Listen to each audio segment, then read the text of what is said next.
Eu falava, ainda no período que estava acontecendo o impeachment, na mídia em geral, que um dia os professores de história, de sociologia, de filosofia iam contar a história do impeachment como sendo uma história do golpe. Uma das coisas que caracteriza a esquerda é que basta você juntar duas ideias, você é capaz de prever o comportamento deles. Até se você não conhecer muito a história da esquerda, você consegue prever o comportamento deles. Era óbvio que ia aparecer gente dizendo que foi golpe. Olha, veja bem, é evidente que a realidade tem camadas hermenêuticas distintas. E que se você quiser, quando alguém argumentou contra um desses caras que está dando esses cursos mentirosos por aí de que o impeachment foi golpe, um desses professores respondeu de que porque a pessoa dizia que foi tudo conforme a Constituição e o STF concordou com o impeachment, essa pessoa respondeu dizendo que o STF no tempo da ditadura também estava junto com a ditadura. Então é o seguinte, se eu quiser relativizar tudo e dizer que tudo é criação, eu vou quase conseguir dizer que tudo é criação. Não é à toa que tem uma historiografia que diz que história é só ficção, né? Então, se a gente for ter que ser niilista, nós vamos ser niilista até o fim.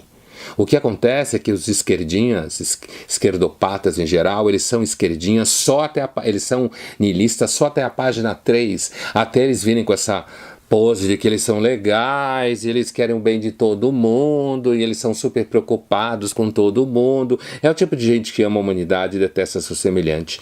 Então, assim, se é para ser niilista, a gente consegue ser niilista até o fim. E dizer que, então, tanto faz, verdade é episteme, vou brincar de Foucault, dizer que verdade é episteme, que tudo depende do ponto de vista. Mas deixado isso de lado, porque nós não estamos falando aqui de niilismo, não estamos indo tão longe, estamos falando de uma coisa comezinha. Que coisa comezinha é essa? Quase todo professor de história, de sociologia, ciências humanas em geral no Brasil é petista, ou PSOL, ou de esquerda, e tortura os alunos para pensar que nem eles, e persegue quem não pensar que nem eles, e se organiza inclusive em colegiados, em pós-graduação, se organizam ao redor de revistas, se organizam ao redor de grupos de pesquisa, e sim, era evidente que um dia eles iam dizer que 2016 foi um golpe. Então, quando você me pergunta o que eu acho disso, eu acho que isso era a crônica da morte anunciada.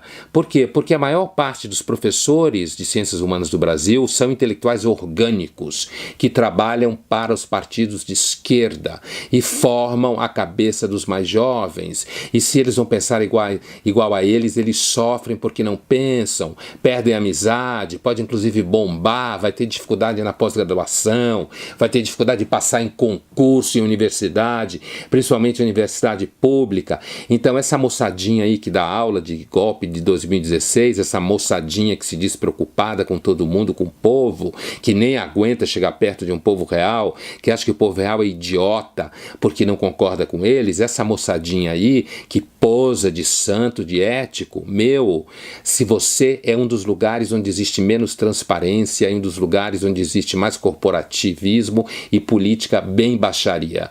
Então a gente precisa mesmo conseguir enfrentar isso na universidade, criar espaços onde as pessoas de fato consigam pensar minimamente de modo livre, em que haja divergências, em que pessoas pensem aqui e ali, mas o que existe hoje não é isso. O que existe hoje é um totalitarismo na universidade, e essa condição chega até a pós-graduação. Então era de se esperar que um dia esses professores por aí iam oferecer cursos ridículos dizendo que o que aconteceu em 2016 foi golpe. Agora, se alguém quiser ser niilista, a gente pode brincar de niilista.